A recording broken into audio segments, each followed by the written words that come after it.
I don't want to jump to any conclusions as far as where Trump stands. From what I've seen so far, he's completely surrounded by J.P. Morgan, Goldman Sachs, and neocons. And my feeling is that he's being influenced or that he's aware. He's either being basically my position is that either he's in the best case scenario, he's surrounded by enemies. In the worst case scenario, he's surrounded by friends. So, the jury's still out on that for me. I think at the very least he's being influenced or manipulated by these elites that he's surrounded by. Do you think these elites, do you think they're trying to remove him? You think that's their end game here? I've a lot of people are looking at that possibility. I personally see Trump, and this is the reason why I originally predicted that he would win the election. I see Trump as more useful to the globalists in office than out of office. And the reason I believe that is because right now I believe we're on the verge of a new economic shift. We've been sort of in a slow process of collapse since the 2008 debt bubble burst. And in that process, we've hit several different phases, and I think we're about to enter a new phase in which equities are going to start to reverse. I predicted at the beginning of the year that equities would reverse within about 6 months into Trump's presidency. And right now you can see, we'll see how things progress, but right now we're looking at bank stocks are in reversal and oil's beginning to go into reversal. So I think, 6 months or maybe give or take a couple months, we will be in the markets will be in reversal. Also, you have a lot of instability in bond markets. There's a lot of things going on around the world geopolitically that could be flashpoints for a new phase in the collapse. And the elites need a scapegoat for these events. They need a scapegoat that they can distract the public with so that they don't take the blame when the dust settles. And I believe that Trump is the perfect scapegoat. I believe also by extension that they would like to blame conservatives in general, and just that the conservative philosophy, that mindset of sovereignty and nationalism, so-called populism. I think the goal is to set us up as a scapegoat and blame us for a collapse scenario, which they've been engineering for years. Okay, when you say the equity market's going to come down, by how much do you think it's going to come down? You think there's going to be a correction like 10%, 20%? I mean, how far down do you think it's going to go? I think by summertime, an initial correction of at least 10%, and then we're not going to see a bounce back. You might see some small sort of dead cat bounces going towards fall, but I think what will happen is it'll be initial sort of 10% shock, and then it's going to incrementally drop from there, and it's just going to keep dropping into next year. And it's that the old frog in the boiling pot scenario where people will, maybe that initial shock will sort of wake people up, but then the crash will move into sort of a slower phase, and people will get used to the idea of that. Well, stocks they go down every week. That's just kind of the way it is, and I don't think a lot of people will react or respond until further into 2018. Do you think Trump will do anything when the stock market starts to fall? I think he'll initially he'll blame the Fed. I think he'll blame the Federal Reserve, and I've seen a sort of a progressing narrative as far as Trump versus the Fed. I've seen the Fed and particularly the Democratic left or the extreme left sort of generating support for the Federal Reserve as being anti-Trump or a force to counter Trump. And Trump has been, I guess, building a narrative of being, iron-fisted as far as dealing with the Fed. We haven't seen much of that yet, but his rhetoric is going in that direction. I think, again, this scenario of Trump versus the Federal Reserve is perfect for the elites because ultimately, and as I've written many times in the past, ultimately the goal of the elites is to reduce the United States and its economy down to about third world status. And in order to do that, they're going to have to remove the dollar's world reserve status. Without world reserve status, the U.S. economy is dead in the water. It's the only thing keeping us afloat. So in order to kill the dollar's world reserve status, they can't just do it outright. Again, they need a scapegoat. So if you have in the United States, you have the President of the United States in this epic struggle with the central bank, and the dollar loses world reserve status because countries around the world lose faith in the dollar, then you can simply blame Trump. You can blame nationalism, or he's a maniac. He's a populist maniac.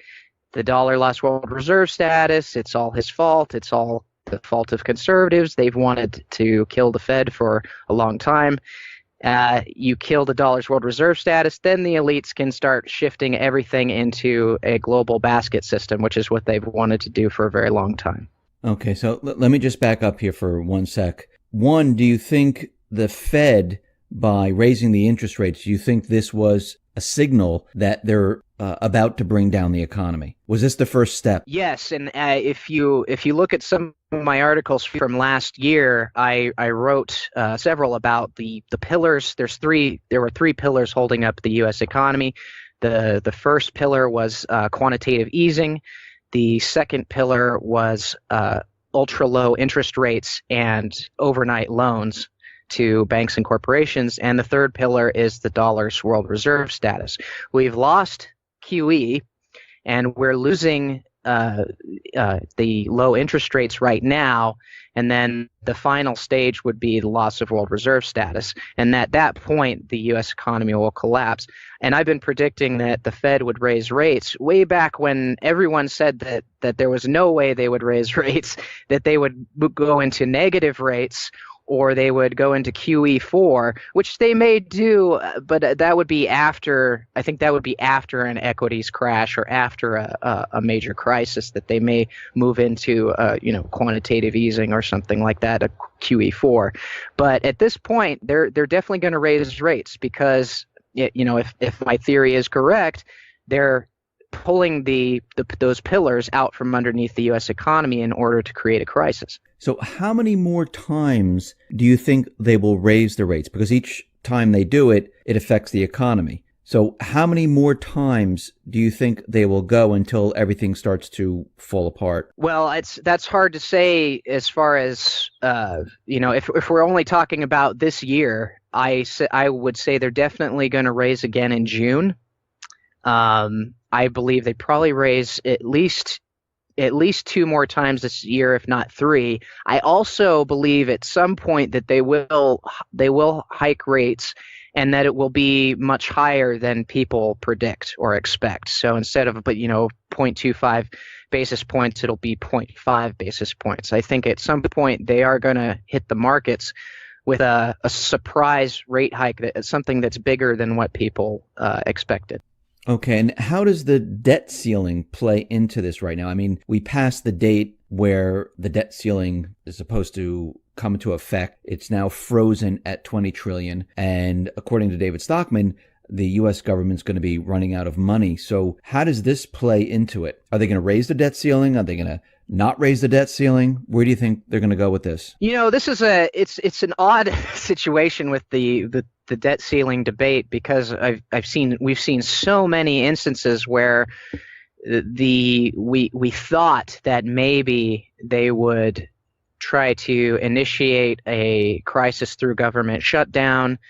And in every case, the Republicans, they put up a good facade, but then they rolled over as soon as the vote came around, and they extended the debt ceiling. Now, this situation is maybe a little different because we do have Trump in office.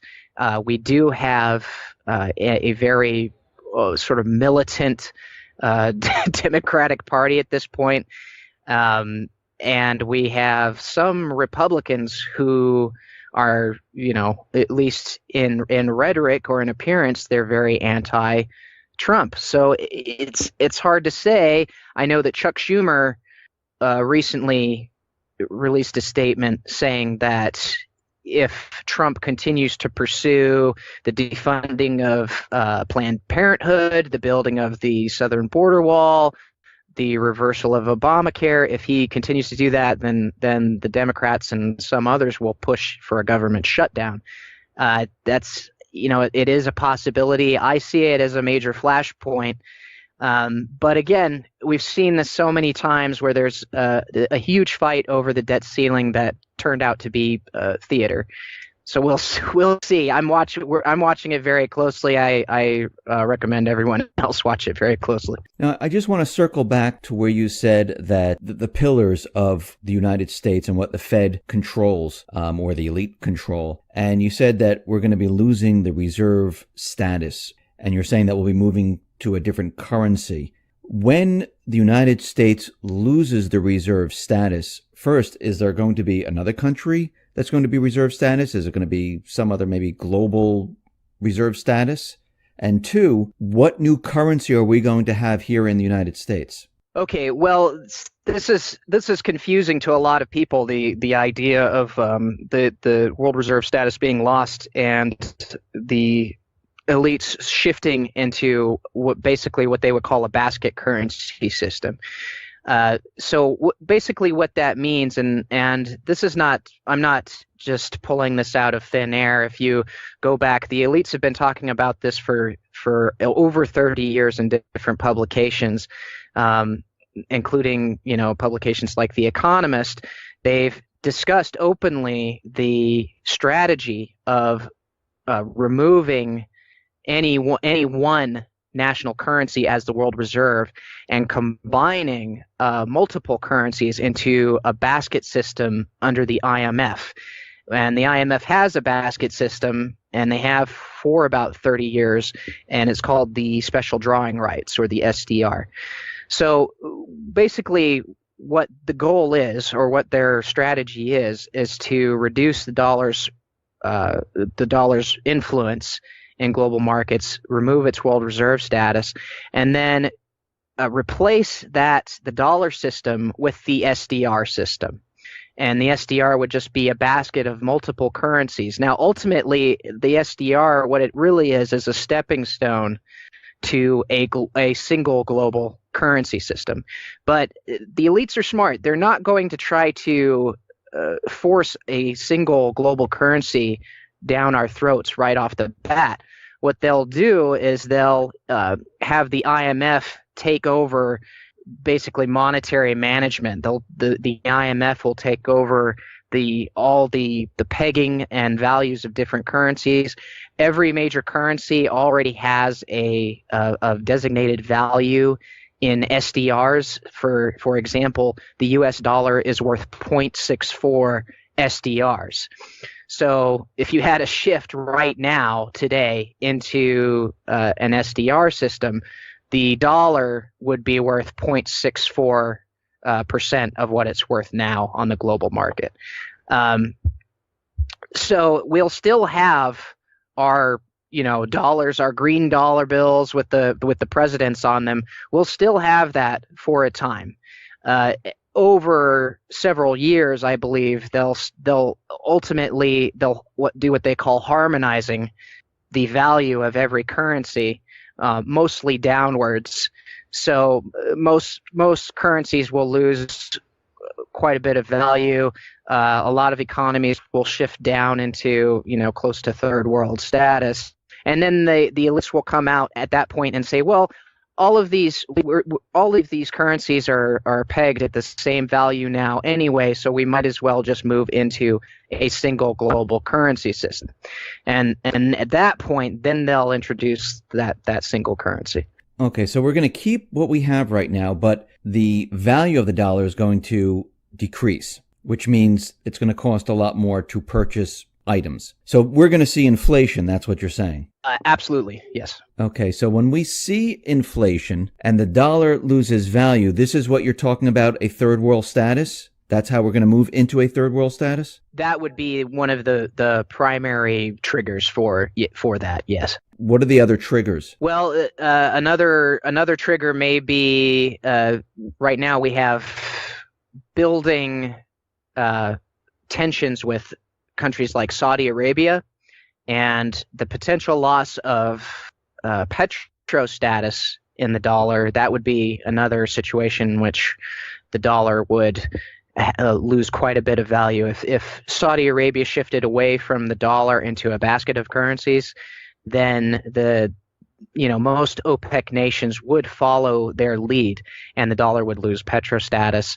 You also have considerable debt issues within the United States. There's a multitude of that's the problem. Is it's not any one issue or any one danger that's going to potentially bring the United States down to third world status. There's a swarm of issues, a swarm of them, and being able to identify and prepare or dodge all of those is going to be extremely difficult. There's just so many to track, and that's kind of where we are right now. We're in a sort of a world of inflated bubbles and trigger points, and I think most of that is by design, and when it does happen, I think a lot of people their heads will be spinning because they won't be able to figure out where the source is. What is the cause? What is the root of all this? What about gold and silver? I mean, as we go through this economic shift and we see inflation, is it still a good idea to own gold and silver, or maybe even Bitcoin? I'm not a huge fan of Bitcoin just because it's basically it's internet reliant. It's an internet reliant currency system, and there are no guarantees that the internet as we know it now will continue to function the way it does. I mean, we may still have internet, but you can always have restricted access. There's all kinds of ways that governments can reduce access or reduce they can cut off access to various sites. The internet itself could be shut down. It's happened in countries before. Governments have shut down the internet depending on whatever national emergency is going on. So I don't really promote Bitcoin. I just don't see it as I'd rather have my money in my hands than have it on reliant on the internet. But as far as gold and silver go, I still see them as definitely an excellent way to protect savings. I recommend most people they continue to prep and prepare for any kind of crisis event.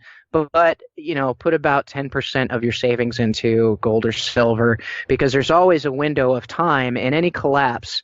Regardless of, where you look in modern history, any collapse has a window of time in which either, the currency is crashing or gold and silver are skyrocketing or both. And, depending on how bad things get, some people will argue, well, you can't eat gold and silver. Well, you can't eat it, but you can buy a lot of food with it in that window of time when things start to crash. And if it does get as bad as if the situation does get as bad as the dollar losing 50% value or more, then gold and silver will be a very lucrative, very viable option. Something that you can pay off certain. You could pay off debts. You can buy food. You can you can continue to function into that crisis stage. And collapses don't happen overnight. They take a lot of time to progress. And, there's always a window of time where precious metals are worthwhile. I mean, you said they take a lot of time, these collapses or the economic shift. How long do you think this one is going to go for? I mean, do you have the stages of what you think is going to happen? Well, it's everything I've been writing for the movement for almost 10 years. And I, every stage, it's very strange point in time for me, because every stage that I've been predicting, almost every stage has now happened, basically. The only thing left that I can predict with any certainty is a stock bubble reversal, a stock market collapse, and I believe that reversal will begin 6 months, basically 6 months after Trump's election, or around June or July. I believe that will be in the middle of that reversal. As far as what happens next, I'm really, for the first time in a while, I'm sort of in the dark, along with a lot of other people. I don't really know how many of these triggers will be initiated this year, how quickly the damage will play out. It's hard for me to say. All I can say is at this point I'm about 90% certain that there will be an equities reversal by June or July. Do you also think that the globalists, because we can see what's happening with North Korea, with Iran, out in the Middle East, with Syria, do you think the globalists, they're still pushing for war? Do they want war? Is that another part of their goal? I think they're definitely interested in maintaining at the very least, regional wars. Constant regional warfare. I don't believe that their goal is a World War III scenario, or a nuclear apocalypse or anything like that. I think that they've invested way too much into the control grid infrastructure in all around the world, to sacrifice it in some kind of nuclear melee. That doesn't make sense to me. But I do think that constant regional wars. I think that North Korea is definitely a viable option for them. Some kind of regional warfare in North Korea, higher tensions with China in the South China Sea, that sort of thing. I think they're always going to keep some kind of regional warfare going, and that just keeps everyone. That keeps the populace tense. It keeps them afraid. It makes them more malleable, psychologically malleable, basically. So do you think that they're planning to go into North Korea? Do you think that's one of their goals? Well, the rhetoric definitely seems to be heading in that direction. They're talking about, leaving preemptive strikes on the table for North Korea. And I realize we've heard some of that rhetoric before, but I don't know. It feels different this time. I do think North Korea is on the table, maybe this year or the beginning of next year. I think it is a possibility. But how are they going to control this? Because if Russia and China sees them, making a move, I mean, is this going to spark off maybe a world war? I mean, how are they going to contain all of this then? Well, it depends. It depends on what they want. I could be wrong about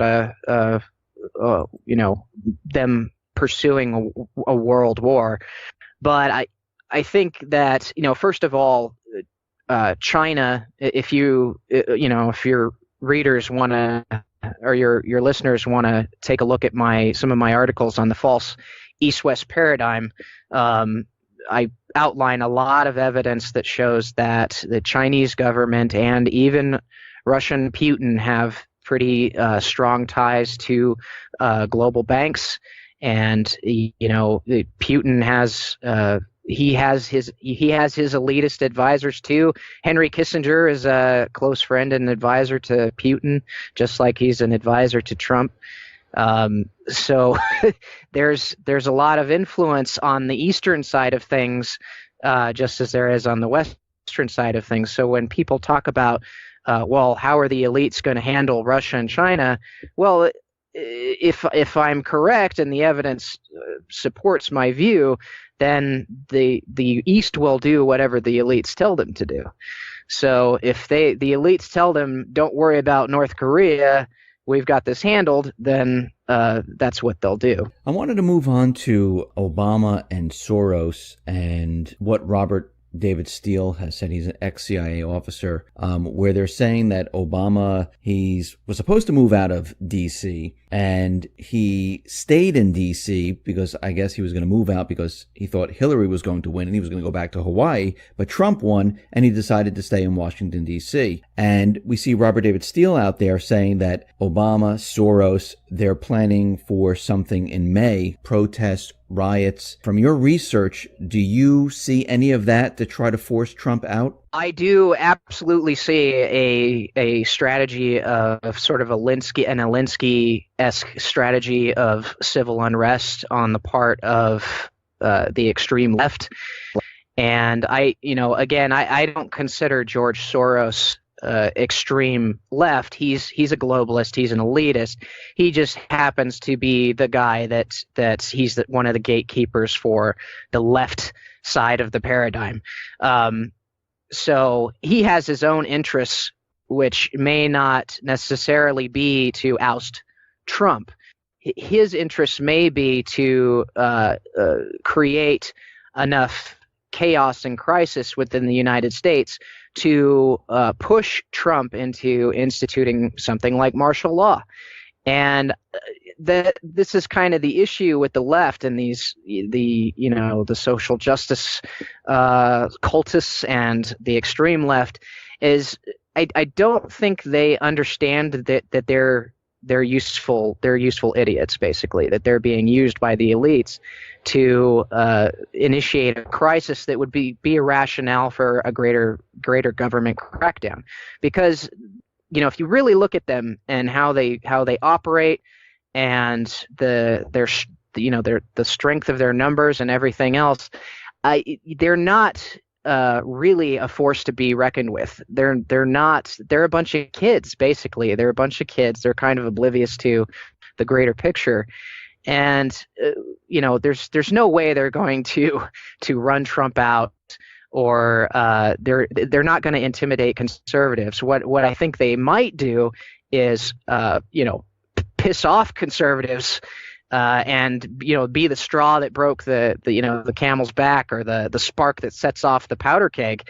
And I think the goal is to push conservatives into a mindset of basically totalitarianism, push us into rationalizing a major crackdown on these people. And if we do that, and that's really the greatest danger that I see, if conservatives lose sight of their principles and they lose sight of the Constitution in the name of defeating the left, then ultimately, in the long run, we've lost. If we abandon our principles, then we've lost in the long run. And so that's the greatest danger in my mind, is that the elites are using the left to push us towards a totalitarian mindset. Now, I want to, this is the last question for you, Brandon. I wanted to just get some type of overview of what people should do to prepare for this economic shift. A lot of people write into me and ask me, all different ways of how I should prep and things like that. What are the main things that people should be concerned about for this upcoming economic shift? What should they have in their stores to make sure that they're prepared for this? Well, you have the typical, there's a plethora of things that people need to have. I would say food is obviously at the top, because it's hard to replicate food production at a level that's sustaining for people, especially people who aren't used to doing that. They're not used to farming. A lot of people don't even know how to grow a garden. So, and a lot of people don't know how to hunt. A lot of people don't provide food for themselves. So, definitely, I would say 2 years of food minimum, because it's going to take you at least 2 years of practicing food production before you get to the point where you're able to sustain yourself. But as far as all the, there's all the gear and all the preps and all the things you can buy and stockpile and all of that, almost everyone kind of overlooks one major preparedness factor. I see it everywhere. It's a huge detriment for a lot of people in the liberty movement, and that's that they don't pursue or build community. They want to be secret squirrel ninja preppers. They want to, they want to be the guy with all the stuff in their basement. Nobody knows about it, and none of their neighbors know, because, hey, when the collapse happens, your neighbors are going to be the enemy. So, you don't want them to know you got food. They're going to come and take everything from you. And, they're stockpiling, they got 30, 40 guns. They only have one person that knows how to shoot, but they have 30 guns. And you're never going to be able to, it's stupidity. It's stupidity. It's a foolish mindset, the secret squirrel mindset of not building community, not having a group of people around you working with you. It's not smart. You're gonna, if you don't have community, I'll put it this way: if you don't have community post collapse, you're going to die. Period. You're going to die. You need to have a group of people around you. You need to have as large a community of people you feel are trustworthy as possible. And you have to start that now. It can't be post-collapse when everyone's in a panic. You need to start building that now. You need to start vetting people now, figure out who's on board, who's reliable, who's a flake. You want to vet those people and keep the people who are solid. You want to keep them around you. There's 1,000 different scenarios that I could think of off the top of my head where if you're by yourself, you're done for. You're doomed. So just really, people, think about it. Think about community.